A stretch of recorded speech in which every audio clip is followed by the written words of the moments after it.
Welcome to Evolution in Controls. I'm your host, Tim Wilson. Thank you for joining us. What's the first image that comes to mind when you think about automation and technology? Do you visualize something that is moving, something with wires or lights? Do you picture robots moving with sparks flying, or for that matter, maybe even a drone flying? In general, when we think about technology, our first thought almost always involves something that is in motion or controlling motion.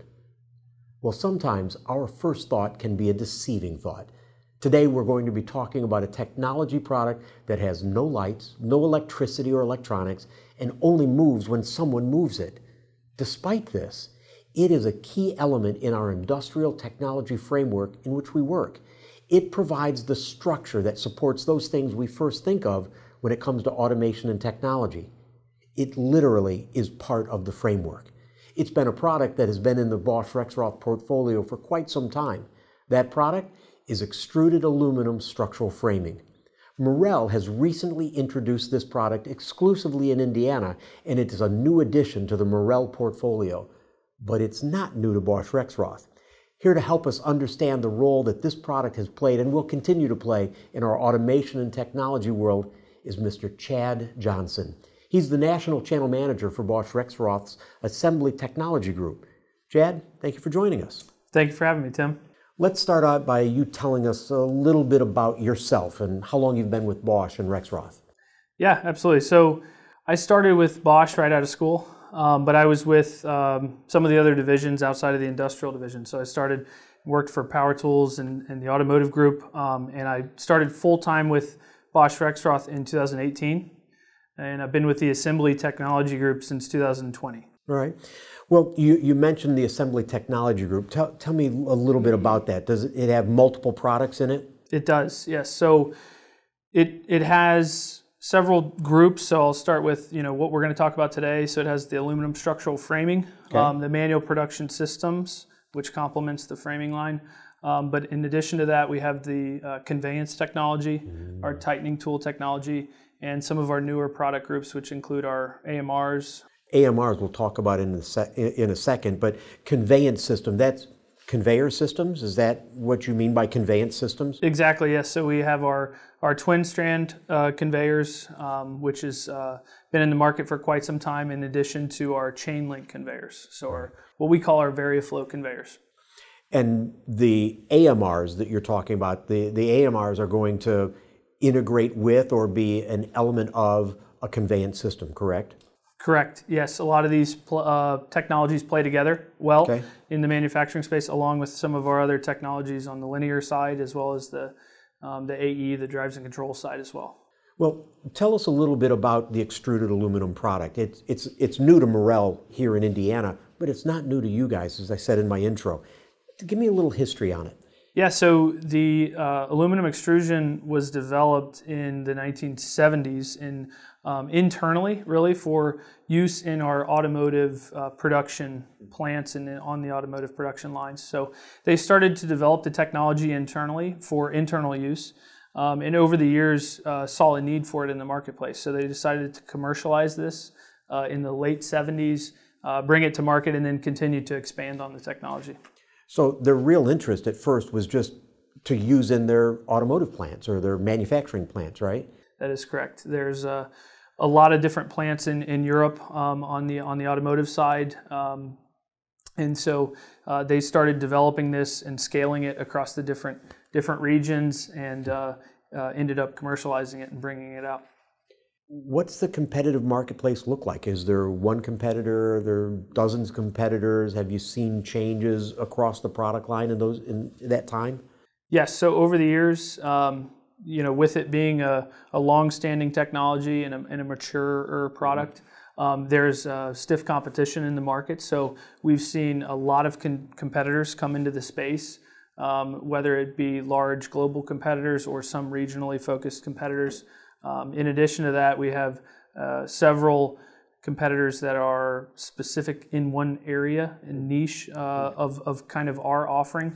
But the beauty of Bosch Rexroth's offering is just the vast scale of the different technologies kind of all in one. So when you start talking about the assembly technology, starting with the framing, we do a little bit of everything On the framing side, we have also the manual production systems, which complements it, as well as. What is that manual production system? You've mentioned it a couple of times now. So the manual production systems line utilizes a lot of the framing mechanical components, and it kind of expands on it. So when you're looking at a manufacturing space and you're looking to optimize a line, a value stream, you can utilize a lot of these different technologies, whether it be height adjustable. There's a lot of electronic components that start to play a role into it, as well as flow rack technology and stuff like that, to really make a lean ergonomic space for any manual processes that you have. Is this an element of like Kanban systems, or you talked about flow racks? Is that? Yes, exactly. We're enabling a lot of those concepts through the technology that we offer. And so people are building things out of the structural aluminum. Is that what I'm hearing? That's exactly correct. Yep. Okay. You talked about your conveyors. Is this used on your conveyors or by your conveyors? Yeah, so the conveyance, a lot of the conveyors are actually built up with some of the components that we have in the offering, right? So a lot of this is very mechanical driven components. And so we've utilized these as we've developed some of our conveyor technology, and even some of the other technology that we have utilizes a lot of the componentry. So manual production systems, conveyance systems, what are some of the use cases that you see out in industry today? We talked about what happened in 1970, which is 50 years ago. Yeah, believe it or not, some of the same solutions are still out there, right? So, some of the traditional use cases would be workstations, material flow, so material transport and material flow manually. And like we said, some of this stuff is utilized through our conveyor technology, which is a way to automate some of that. In addition to that, there's machine guarding, and there's traditional material flow, material racks, all sorts of different applications that utilize the technology. The beauty of it is the flexibility of the line, right? So we say everything to build anything. So there's a lot of different flexibility to be able to adapt it and use it in different ways in the plant. So I think I know what you mean when you say flexibility. It sounds like it's a strength. What do you mean by the flexibility? Like Lincoln Logs? I mean... Yeah, exactly. So the technology is fully configurable. So the flexibility goes to the ability to be able to look at your assembly processes, whatever processes and the product that you're trying to manufacture. The flexibility to be able to create it to size and configure the product is one of the major benefits of the technology. Easy to assemble, easy to handle. Yeah, I think over the years, the product line itself is very broad and extensive. Over the years, we've seen a large push towards ease of use.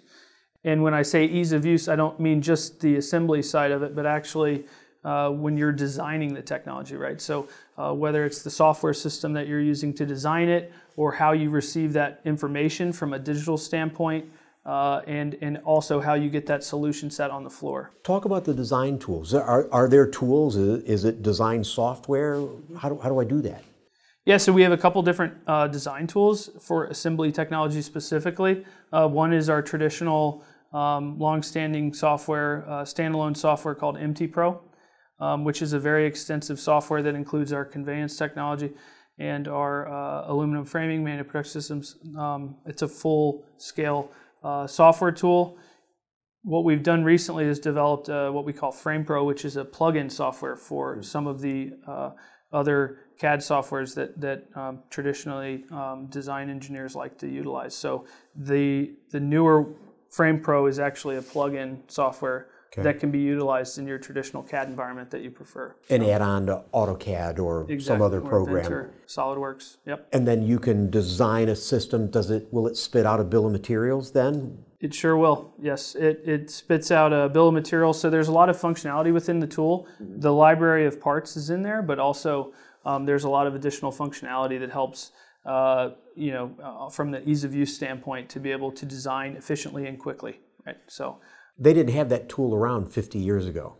No, they did not. So that's been a change, and you say that you're just now bringing out that plug-in Frame Pro? Frame Pro, correct. Okay. So when I talk ease of use, even from the design side, it's still as well some of the other stuff that we're looking at is, from an online or digital standpoint, as well as from a fulfillment side. So that's where our partners, play a significant role in locally being able to help our end customers get a solution set at the end of the day that meets their needs locally. I said we'd come back to AMRs, and I want to circle back to the AMRs because there's a lot of technology, and AMRs are in the news in warehousing and coming up in manufacturing. How does this product, the structural aluminum, how does it integrate, or how can it be used and interact with AMRs? Mm-hmm. Yeah, so we're seeing a lot of new technology in the space, in the factory automation space, including AMRs. We have the offering with the aluminum structural framing to complement a lot of those processes, right?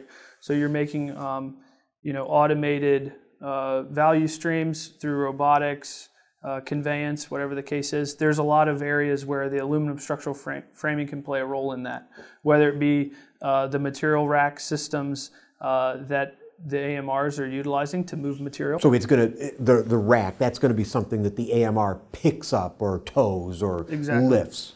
Yeah, configured to size depending on the product itself in the manufacturing space, being able to custom configure that solution for the AMR to utilize and move throughout the production site. You could use it to do guarding against the lane of travel for the AMR, but that's not an exciting use for it. It's maybe important, but the real exciting is maybe building a carriage out of that for the AMR. Yeah, a carriage or at the end of the line as well. So there's a lot of use cases at the end of the line. Like a docking station where the AMR... Exactly. And if your conveyance systems, your conveyors, are partially constructed out of this, that makes integration seamless or easy. Yeah, the beauty of it is just the vast product offering that we have across the assembly technology side of it, but also when you look at some of the other technologies. Really, when you look at bringing together the factory of the future, some of the other technologies, they really complement each other so that you can have a full solution set, and meet all those needs with one supplier. One of the things that we like to do on Evolution and Controls is we like to talk about what the future looks like, what the next 5 years is going to look like. This product has been around for 50 years now. What do you see the next 5 years being? Any changes in the product, or is the market declining? It's a mature product. What does that mean? Yeah, so we see this, with the history, it is a mature product, but we really don't see the product going anywhere anytime soon. If anything, we really have an optimistic outlook for the growth with the technology in manufacturing. So you don't see it leaving, you see it sustaining or growing. Growing? Yes, I do. So we see that there's a lot of opportunity with the big push in automation, that although there's other technologies coming in, the fact that this technology complements in almost all of those other areas, we see a lot of opportunities and a large need for this in the future. So we don't see that the technology is necessarily going anywhere, although it is back from the 70s. So 50 years on, you still see the market really growing because of the growth in automation and technology? I do, and the benefit that this technology brings. With the flexibility to be able to work with some of the newer technologies that are just entering the automation space. That's great. That's exciting. Chad, I really appreciate the time you've taken today. Thank you for joining us. Thank you for having me. To learn more about Bosch Rexroth and their extruded aluminum technology, visit boschrexroth.com. To learn more about Morel and the extruded aluminum product available exclusively in Indiana, or their other systems and solutions, visit morel-group.com. Don't forget to subscribe to Evolution and Controls on whatever platform you use for podcasts or on YouTube for a video version so you can be updated when we release new episodes. Thank you again for joining us today. I'm Tim Wilson, and remember, keep moving.